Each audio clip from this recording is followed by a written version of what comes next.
तो बच्चों आज शुरू करते हैं हम लोग बिना किसी समय को गवाए हुए। मैं भूपेश गुप्ता आपके अपने YouTube चैनल प्रोटॉन हब पे आपका स्वागत करता हूं।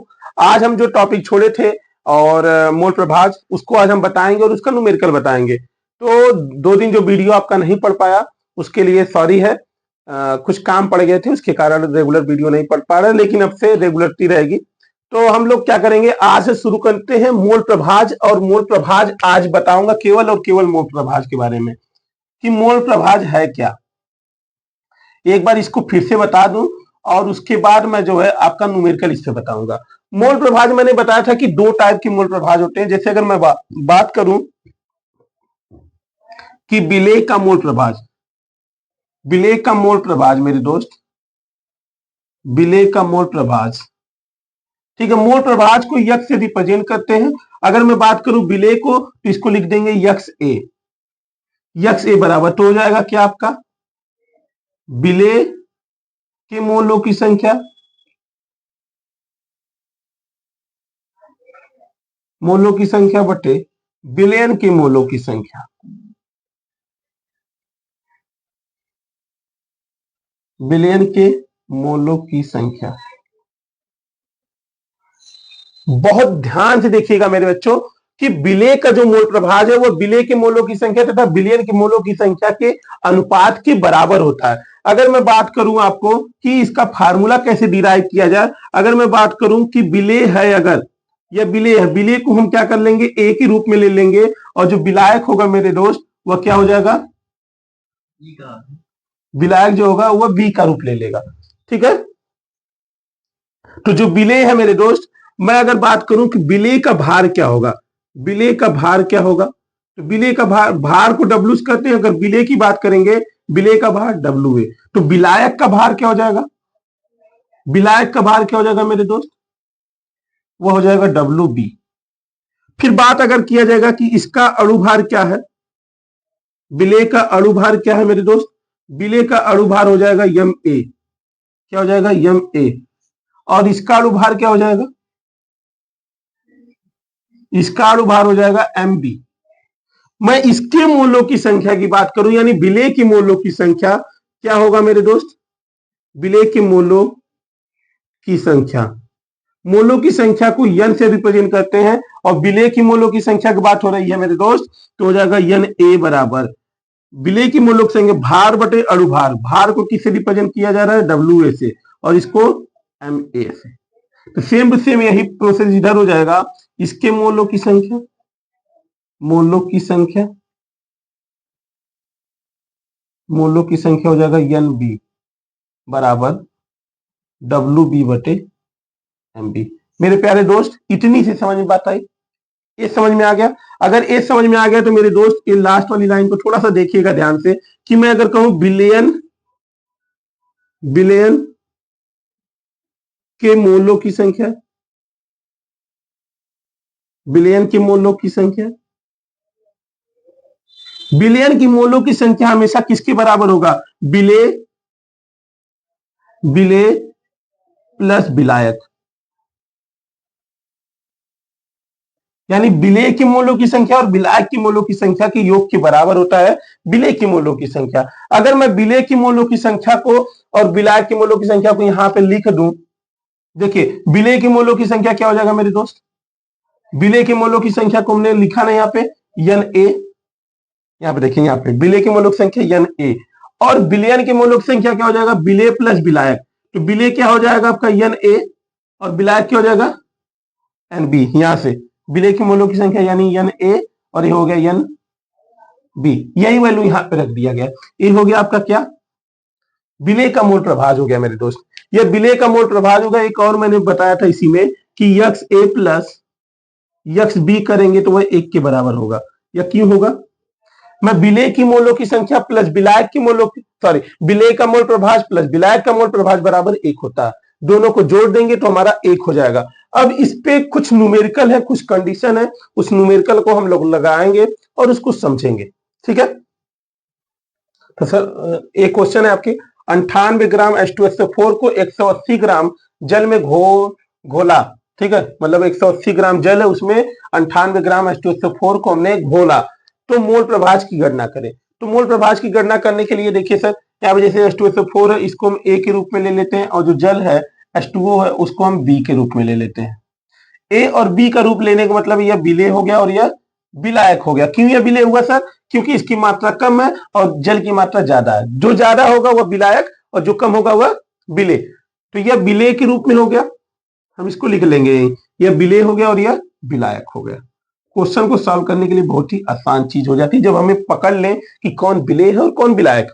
तो मैं बात करूं H2SO4 का जो भार है, मैंने कहा ना पहले भार लिख लेंगे फिर अणुभार लिख लेंगे, भार अणुभार फिर मोलों की संख्या, मोलों की संख्या। क्वेश्चन लगाना बहुत ही आसान हो जाएगा। इसके बाद भार कितना है H2SO4 का? 98 ग्राम। अणुभार H2SO4 का अणुभार कितना होगा? निकालिए H2SO4 का अणुभार। अगर निकालेंगे तो आपका 98 आएगा। कैसे 98 आएगा? हाइड्रोजन की संख्या 2 है, 2 गुणे 1 प्लस सल्फर की कितनी होती है? 32। 16 होता है परमाणु क्रमांक, जो परमाणु भार होगा 32 होगा। ऑक्सीजन का होता है 16 और हो गया 4। जोड़िए 2 प्लस 32 प्लस 16 चौके 64। इन सबको जोड़िए, 32 और 2 34 और 34 64 हो गया आपका कितना? 98।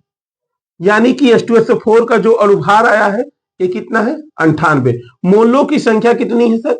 मोलों की संख्या ये हो जाएगी भार बटे अणुभार, यानी 98 बटा 98। तो कितनी आ गई? कट के 1। भार को हम लिखते क्या है? पहले बताया था WA से रिप्रेजेंट करेंगे, इसको हम किससे लिखेंगे? MA से रिप्रेजेंट करेंगे। और ये मोलों की संख्या NA से रिप्रेजेंट करेंगे। ये तीनों चीज होगा किसका? विलेय का। अब विलायक में भी यही काम करेंगे, भार लिखेंगे, भार को किससे? WB से। फिर अणुभार निकालेंगे, अणुभार निकालेंगे MB से।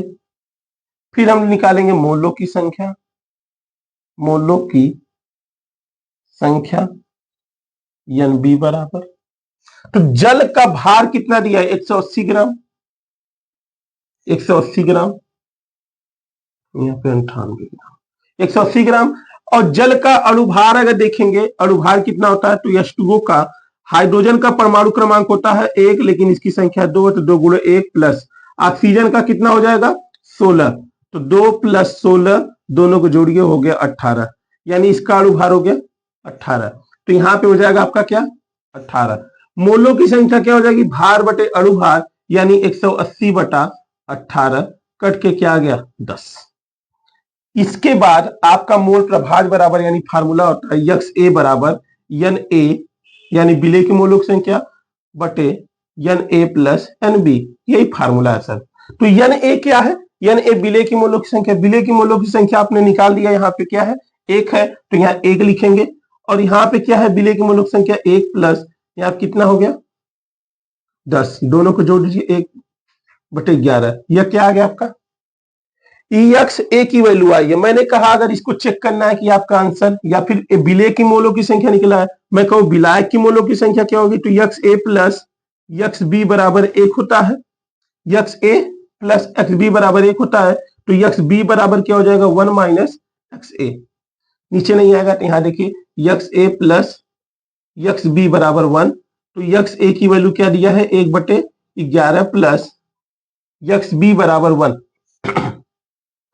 अब इधर प्लस में, उधर जाके क्या हो जाएगा? माइनस में। तो XB बराबर हो जाएगा 1 माइनस 1 बटे 11। तो XB बराबर 11 बन जा 11 माइनस 1 बटे 11। तो XB बराबर 11 में से 1 गया 10/11। EXB यानी विलायक की मोलों की संख्या, और ये निकल गया आपका विलेय की मोलों की संख्या। देखिए बहुत ही आसान है, जैसे हमने फार्मूला लिखा था वैसे ही क्वेश्चन को लगा दिया। क्वेश्चन को समझ में आया? नोट करिए। अगला क्वेश्चन फिर बता रहे हैं। अगला क्वेश्चन सर है 196 ग्राम H2SO4 को 360 ग्राम जल में घोला गया, तो मोल प्रभाज की गणना करें। यहां पे भी वही काम आपको कर देना है, विलेय को पकड़ना है। विलेय क्या है मेरे दोस्त? विलेय क्या है और विलायक क्या है? अगर इसको पकड़ लिए आप, विलेय क्या है विलायक क्या, तो आप क्वेश्चन सॉल्व कर ले। विलेय किसकी मात्रा कम है? 196 कम है या 360 कम है? जो कम है वो क्या हो जाएगा? विलेय हो जाएगा, यानी 196 H2SO4। ए हो गया A, ये हो गया बी।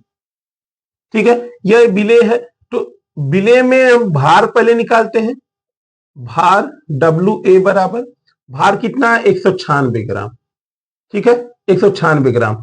और अणु भार कितना हो जाएगा, अणु भार एम ए, फिर हो जाएगा मोलों की संख्या, मोलों की संख्या बराबर। तो अणु भार किसका निकालना है, H2SO4, क्योंकि यही विलेय है। तो H2SO4 का अणु भार अभी अभी पीछे वाले क्वेश्चन में आपने निकाला, कितना होता है 98 होता है। कितना होता है 98। तो यहाँ पे लिख देंगे 98, यहाँ पे लिखेंगे 96, 196 बटा 98, इसको काटेंगे तो 98 दूना हो जाएगा 196। तो यन ए की वैल्यू कितनी हो गई, यन ए की वैल्यू हो गई 2। अब यहां पे निकालेंगे फिर भार डब्ल्यू बी, अणु भार यम बी, फिर मोलों की संख्या, मोलों की संख्या यन बी। तो भार कितना है, विलायक जल का रूप है, जल भार 360 ग्राम है, और इसका अणुभार जल का कितना हो जाएगा H2O का। अब ये भी पीछे क्वेश्चन लगाए हम लोग, 18 होता है, 18 अणुभार होता है, तो यहाँ पे 18 हो गया अणुभार। मोलों की संख्या क्या हो जाएगी, भार बटे अणुभार 360 बटे 18, 18 दूना 36, इसको कट करेंगे तो 2 बार और ये 0, 18 दूना 36, ये मोलों की संख्या निकल गई। फार्मूला आप जानते हैं सर, इतना समझने के बाद फार्मूला आप जानते हैं, एक्स ए बराबर होता है एन ए बटे n A plus n B. N A क्या निकाले हैं, यहाँ पे 2 निकाले हैं, तो 2 लिख देंगे।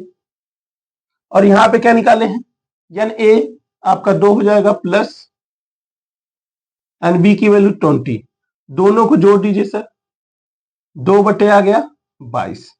यक्स ए की वैल्यू क्या आ गई, 1/11। जब यक्स ए की वैल्यू 1/11 आ गई तो आपका वही फार्मूला लग जाएगा, वही फार्मूला लग गया, यक्स ए प्लस यक्स बी बराबर 1। यक्स ए की वैल्यू 1/11 प्लस एक्स बी की निकालने के लिए क्या करेंगे, अब यक्स बी बराबर हो जाएगा 1 माइनस 1/11, और एक्स बी की वैल्यू हो जाएगी 11 माइनस 1/11, और एक्स बी बराबर 10/11। This is answer. ये दोनों आंसर आपका हो गया। ठीक है, ये मोल प्रभाज हो गया। अगला जो क्वेश्चन है भयंकर और लास्ट क्वेश्चन आपका है सर, कि 20% NaOH के जलीय विलयन के मूल प्रभाज की गणना करना। अगर कोई परसेंटेज वाला क्वेश्चन आ जाए, वो कहे कि 10% या 20% या 25%, कुछ भी बोले, जितना बोलेगा 20% NaOH के जलीय विलयन के मूल प्रभाज की गणना करना। यानी जो NaOH है सर, ये 20% है। अगर मैं बात करूं कि 20% आपका NaOH है, NaOH 20% है, तो जलीय विलयन यानी जो जल है H2O, वह कितना परसेंट बचा। टोटल हमेशा 100% की ही बात होती है। अगर 20% आपके पास आ गया NaOH, तो H2O कितना हुआ 80%, और जो ये प्रतिशत होगा यही कहलाएगा क्या, भार। जो प्रतिशत होगा वही कहलाएगा भार। यानी ये किसकी बात हुई, जो कम है वह क्या होगा, विलेय, और जो ज्यादा हुआ वो क्या कहलाया, विलायक। इतनी बात समझ में आ गई होगी। अगर इतनी बात समझ में आ गई, यानी डब्ल्यू ए बराबर आपका क्या हो जाएगा 20। और अणुभार की बात मैं करूं, अणुभार की मैं बात करूं, यानी एम ए की बात करूं, तो NaOH का अणुभार 40 होता है। कैसे होता है अभी निकाल के दिखा देता हूं। मोलों की संख्या, मोलों की संख्या Na बराबर NaOH का अणुभार निकालेंगे तो सोडियम का होता है 23, ऑक्सीजन का होता है 16 प्लस 1, 16 17, दोनों को जोड़ेंगे 40 हो जाएगा। तो यहां पे हो गया 40। मोलों की संख्या क्या होता है, भार बटे अणुभार, यानी 20/40, आपका क्या आ गया 1/2, यानी Na की वैल्यू क्या हो गई 1/2।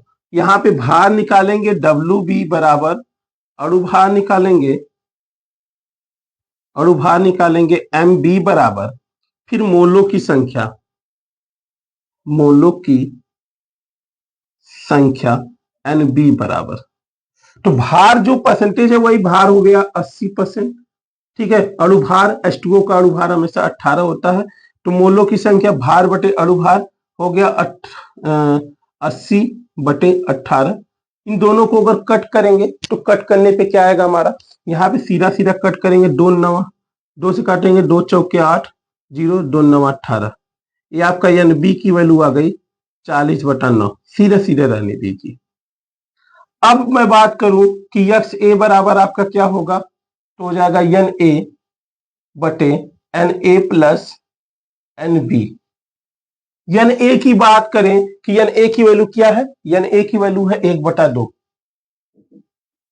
पूरे 1 बटे आ जाइए, यहाँ पे भी लिखेंगे 1/2 क्योंकि एन ए यहाँ पे है, प्लस एन बी की वैल्यू क्या है 40/90, सॉरी 40/9, तो 1/2 क्या मतलब है यहां पे एलसीएम ले लेंगे, एलसीएम क्या हो जाएगा 9 दूना 18, और यहाँ पे 2 से जब भाग देंगे सर, 2 9 18, यहाँ पे 9 हुआ, 9 से भाग देंगे, 9 दूना 40 दूना 80, ये देखिए ऐसे हो जाएगा। जब इसको हम डिवाइड करेंगे 1/2 पूरे के बटे ये 89 हो गया, 89/18, यह 18 ऊपर जाएगा, यह 2 नीचे आएगा, तो हमारा क्या हो जाएगा सर, हमारे पास जो बचा वो हो जाएगा 18/2 गुणे 89। अब 2 से यह 18 कट गया, 2 9 18, तो हो जाएगा 9/89। यह किसकी वैल्यू आई, यह वैल्यू आई यक्स ए की, यानी कि विलेय का मोल प्रभाज निकल गया सर। किसका निकल गया, विलेय का मोल प्रभाज निकल गया। अगर मैं बात करूं विलायक का मोल प्रभाज क्या होगा, यक्स बी बराबर, तो आप ये जानते हैं कि यक्स ए प्लस एक्स बी बराबर 1 होता है, और अगर यक्स ए की वैल्यू को रखें हम, तो यक्स ए की वैल्यू है 9/89 प्लस एक्स बी बराबर 1, तो यक्स बी की वैल्यू निकालेंगे तो 1 माइनस 9/89, तो यक्स बी की वैल्यू जब निकालेंगे तो हो जाएगा 89 माइनस 9/89, तो यक्स बी की वैल्यू जो होगी वो हो जाएगी 80/89। दिस इज आंसर, ये आपका फाइनल आंसर है। यह विलेय की मोलों की संख्या, सॉरी मोल प्रभाज है, और यह विलायक का मोल प्रभाज है। तो यह क्वेश्चन जब भी आपका परसेंटेज आएगा तो जो परसेंटेज में होता है वही भार होता है सर। अगर वो परसेंटेज कम है, 100% में हमेशा बांटिएगा, तो 100% में हमेशा बांटेंगे, जो कम होगा वह विलेय हो जाएगा, जो ज्यादा होगा वो विलायक हो जाएगा। ठीक, क्वेश्चन आपका यही समाप्त होता है। और आपको यह बात, जितने भी क्वेश्चन बताए गए हैं, अगर समझ में आया हो तो कमेंट जरूर करें, कमेंट करके बताइए जरूर कि आपको कितना समझ में आया। और जो क्वेश्चन नहीं समझ में आया हो उस क्वेश्चन पे जरूर कमेंट करिएगा, सर एक क्वेश्चन नहीं बताया गया या फिर एक क्वेश्चन नहीं समझ में आया।